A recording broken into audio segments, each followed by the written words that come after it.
አጥንቶችም በሆናችሁ ጊዜ እናንተ ከመቃብር ትወጣላችሁ በማለት ያስፈራራችኋልን?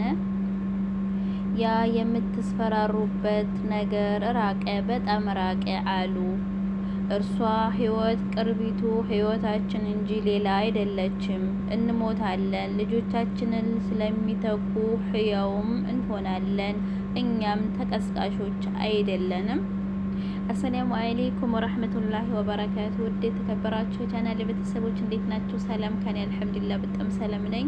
ክርስቲያን ወገኖች ሰብስክራይብ በማለት ቤተሰብ ሆኑ። ኑህ አለይሂ ሰላም ታሪክ ይቀጥላል።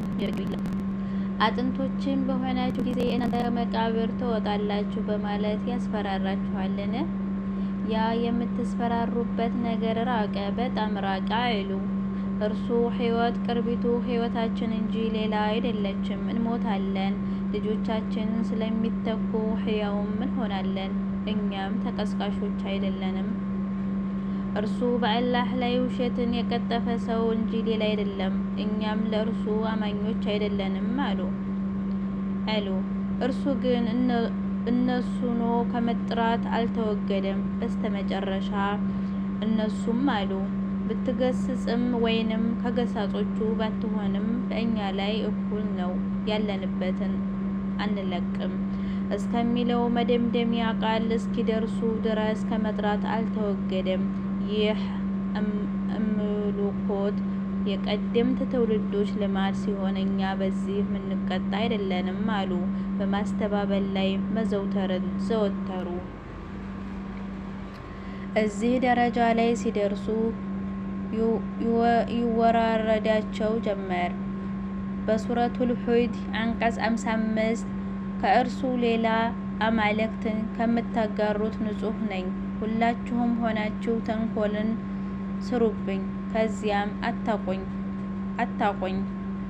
ኑህ አለይሂ ሰላም ለህዝቦቹ ያለውን ራሱን ደግሞ አላቸው። ከዚያ አላህ ሱብሃነሁ ወተዓላ ለመነ። መልእክተኛውም ጌታዬ ሆይ ስላስተባበሉኝ እርዳኝ አለ። አላህ ሱብሃነሁ ወተዓላ እንዲህ አለ። አላህም ከጥቂት ጊዜ በኋላ በጥፋታቸው በእርግጥ ተጸጻቾች ይሆናሉ አለው። አላህ በዚህ ስራቸው ክብደታቸው በማስተባበላቸው በዚህ በተከበረ ነቢይ በመሳለቃቸው እንዴት አድርጎ እንደሚቀጣቸው ታውቃላችሁ። አላህ ሱብሃነሁ ወተዓላ በንፋስ ነው የቀጣቸው።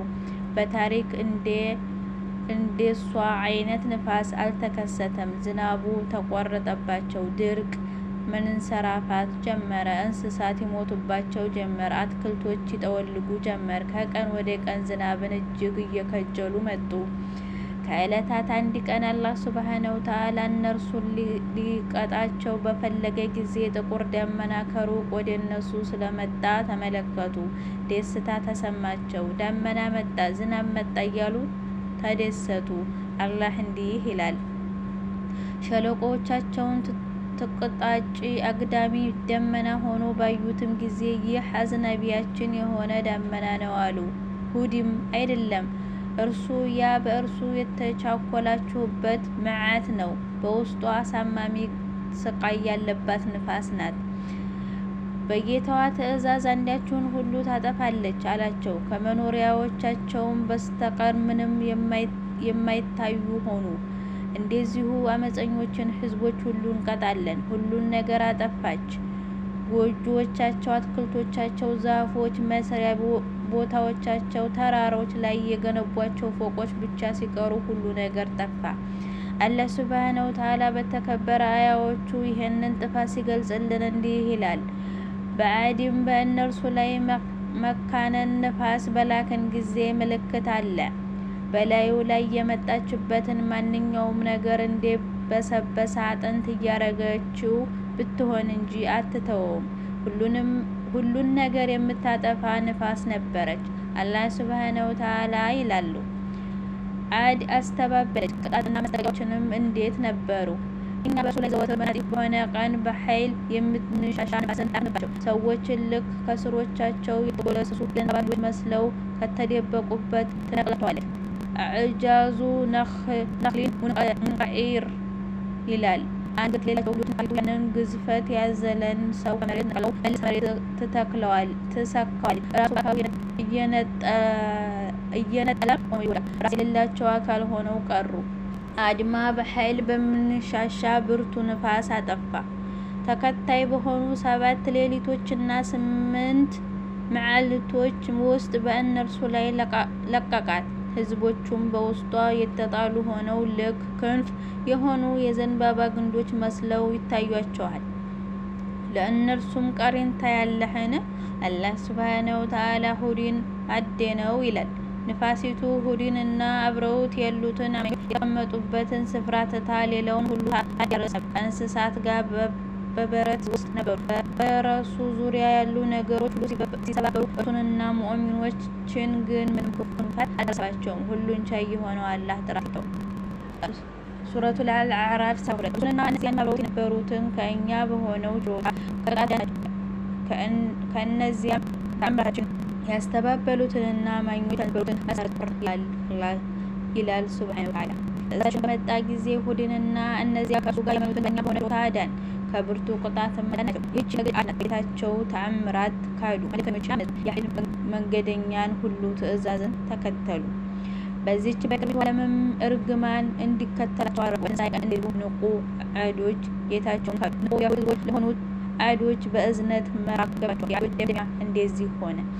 ከእነርሱ አላህ አማኞች በዚህ ቦታ ኖሩና ሁድም ዓለይሂ ሰላም ከጊዜ በኋላ ዓለይሂ ሰላም ከዚያን በየመን ሀገር ውስጥ በሐዲረሙት ተቀበረ።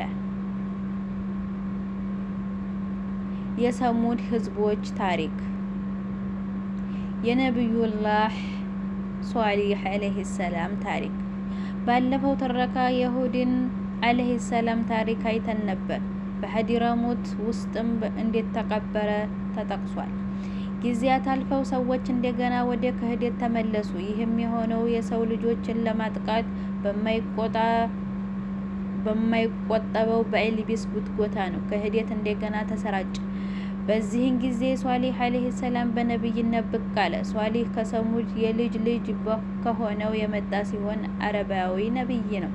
የዘር ሐረጉ ሷሊህ ኢብኑ ኡበይድ ኢብኑ ኢሳም ኢብኑ ማሻህ ኢብኑ ኡበይድ ኢብኑ ሐዚር ኢብኑ ሰሙድ ኢብኑ ዓድ ኢብኑ ኢረም ኢብኑ ሳም ኢብኑ ኑህ ይባላል። እናም ከሰሙዶች ዝርያ ነው። ሰሙድ ደግሞ ከዓድ ልጆች መካከል ነው። ሰሙዶች የየመን ትውልድ ወደ አረብ ደሴት ሰሜናዊ ክልል ተሸጋገሩ። ሂጅር በምትባል ቦታ ላይ ሰፈሩ። ይህ የቁርአን ምዕራፎች መካከል አንዷ የሆነችው ሱረቱል ሂጅር የተሰየመችባት ስፍራ ነው። ሱረቱል ሁድ፣ ሱረቱል አሕቃፍ፣ ሱረቱል ሂጅር ሁሉም ስለነዚህ ታሪኮች ይናገራሉ። አላህ እንዲህ ይላል፣ የሂጅርንም ሰዎች መልእክተኞችን በእርግጥ አስተባበሉ። የሂጅር ሰዎች ማን እንደሆኑ ታውቃላችሁ? የሷሊህ ህዝቦች ሰሙዶች ናቸው። በሂጅር የሚገኙት በሷሊህ ከተሞች ይኖሩ ነበር። ይህች ከመዲነተል ሙነወራ ሰሜን ምዕራብ በ380 ኪሎ ሜትር ርቀት ላይ የምትገኝ ስፍራ ናት። መኖሪያቸውን በተራሮች ላይ ቦርቡረው ሰሩ። ይህንን ክህሎት የወረሱት ከዓድ ህዝቦች ነው። አላህ ሱብሓነሁ ወተዓላ እንዲህ ይለናል፣ በሰሙድም በእነዚያ በሸለቆው ቋጥኝን የቆረጡ በሆኑ ይላል። ቋጥኝን ቆረጡ ጠረቡ ማለት ነው። አዲንና ሰሙድን አጠፋን። ከመኖሪያዎቻቸውም ፍርስራሾች በኩል መጥፋታቸውን ለእናንተ በእውነት ገለጠላችሁ። ሰይጣንም ስራዎቻቸውን ለነሱ ሸለመላቸው፣ ከመንገድም አገዳቸው። የማስተዋልም ባለቤቶች ነበሩ፣ ግን አላስተዋሉ። የሁለቱም መኖሪያ አሁንም ድረስ ይገኛል። አላህ ሱብሓነሁ ወተዓላ እንዲህ አድርገው ተራሮችን ይፈለፍሉ እንደነበር ነግሮናል። ታላቅ ችሎታና የሚገርም ክህሎት ነው።